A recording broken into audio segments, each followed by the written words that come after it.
Bem, a primeira coisa que eu gostaria de dizer é que Deus afirma que o homem natural ele está morto em seus delitos e transgressões. Somente Cristo pode tirar o homem desse estado. Então não são os seus argumentos inteligentinhos, teorias científicas que poderiam tirar o homem dessa situação, né? Revelar ao homem a verdade. É por isso que não adianta ficar tentando adaptar a ciência à Bíblia, porque enquanto a Bíblia é imutável, a ciência é a cultura da dúvida. Afinal, céus e terras passarão, mas a palavra de Deus permanece para sempre. Já a ciência é refutação atrás de refutação. Então, como conciliar algo imutável com algo que está passível de mudança a todo momento?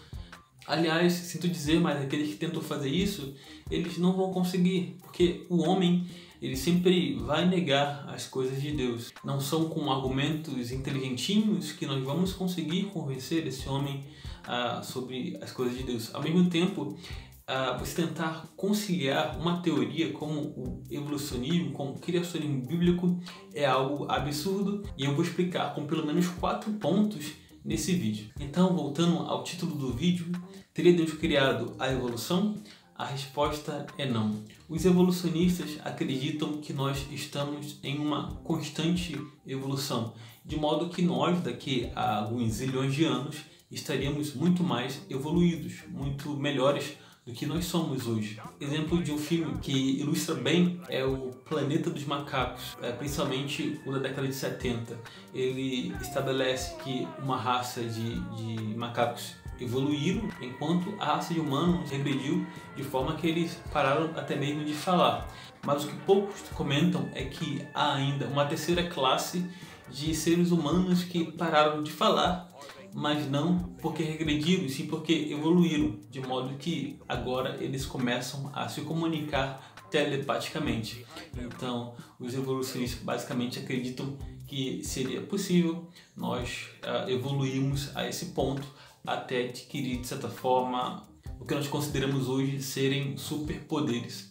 E isso vai totalmente de encontro à palavra de Deus, totalmente contra a palavra de Deus, que mostra que o homem está numa situação degradante, a cada dia pior. De forma que Adão era muito superior a nós, ele era mais forte fisicamente, e provavelmente ele era muito mais inteligente do que nós somos hoje. Embora nós tenhamos mais informações, Adão era mais inteligente. O homem, no princípio da criação, era muito mais inteligente do que o homem atual. A segunda diferença são alguns zilhões de anos. Enquanto o evolucionismo acredita que foi necessário zilhões de anos para o homem chegar ao que é hoje, o que eles chamam de Homo sapiens, a Bíblia estabelece que Deus criou o homem em apenas um dia e perfeito, sem necessidade de um processo evolutivo. Isso nos leva ao terceiro ponto, que o evolucionismo implica zilhões de anos de morte, sofrimento e destruição sem propósito algum.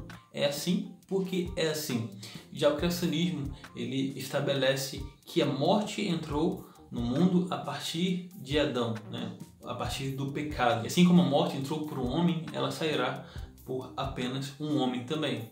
Aliás, a morte se caracteriza pelo afastamento total de Deus, já que Deus não coabita com o pecado. O homem que recebe a Cristo, ele será ligado a Deus, ele terá novamente a comunhão restabelecida, enquanto que o homem que não recebeu a Cristo, ele será totalmente afastado de Deus. Ele viverá a morte eterna, o afastamento total de Deus. Outro ponto, e eu acho que esse é derivado dos outros, mas ele é o mais crucial, é que Jesus estaria errado caso o evolucionismo estivesse correto, já que Jesus, em Marcos 10:6, disse que no princípio da criação Deus havia criado macho e fêmea, dando a entender que o Gênesis é sim literal e que o homem surgiu completo, né, sem necessidade de um processo evolutivo em zilhões de anos. E aí se torna uma grande heresia um cristão dizer que Cristo estava errado, porque se Cristo estava errado nesse ponto, em que mais ele estaria errado?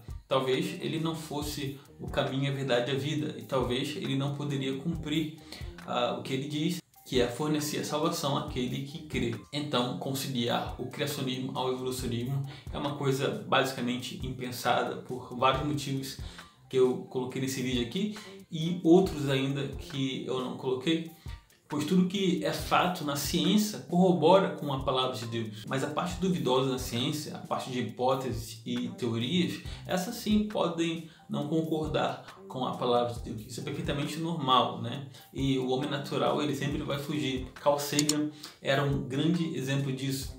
Ele preferia acreditar que vieram alienígenas e implantaram a vida na Terra, que existia seres por aí, acreditava que havia vida inteligente por aí, que nos visitava, mas não acreditava nenhum pingo na palavra de Deus. Eu particularmente acredito que o cientista cristão, ele pode ser um cientista muito melhor do que um cientista ateu, justamente porque ele vai fazer ciência independente de tudo, porque ele sabe que foi Deus que criou todas as coisas, e ainda que os seus dados acabem indicando o contrário disso, ele tem certeza no seu coração de que foi Deus que criou, e ele provavelmente não tem todos os dados. Quando ele tiver os dados, ele sabe que a palavra de Deus vai ser corroborada. E não adianta tentar ficar conciliando a ciência de teorias e hipóteses com a palavra de Deus. É isso, pessoal. Dúvidas nos comentários. Fique com Deus. Até mais.